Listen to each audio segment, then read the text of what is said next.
వెండి కొనే వారికి ఇది నిజంగా పండగ లాంటి వార్తేనా? ఆకాశాన్ని తాకిన వెండి ధరలు ఇప్పుడు నేల చూపులు చూస్తున్నాయా? అసలు వెండి రేట్లు ఎందుకు తగ్గుతున్నాయి? రాబోయే రోజుల్లో వెండి ధర మరింత పతనమవుతుందా? లేక ఇదంతా కొద్ది రోజులేనా? వెండి ఇన్వెస్టర్ల గుండెలో రైళ్లు పరిగెత్తిస్తున్న లేటెస్ట్ అప్డేట్స్ ఇప్పుడు చూద్దాం.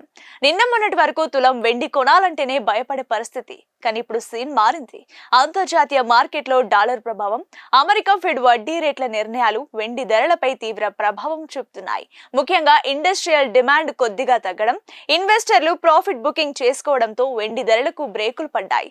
మార్కెట్ నిపుణుల అంచనా ప్రకారం బంగారం కంటే వెండిలోనే ఇప్పుడు ఎక్కువ ఒడిదొడుకులు కనిపిస్తున్నాయి.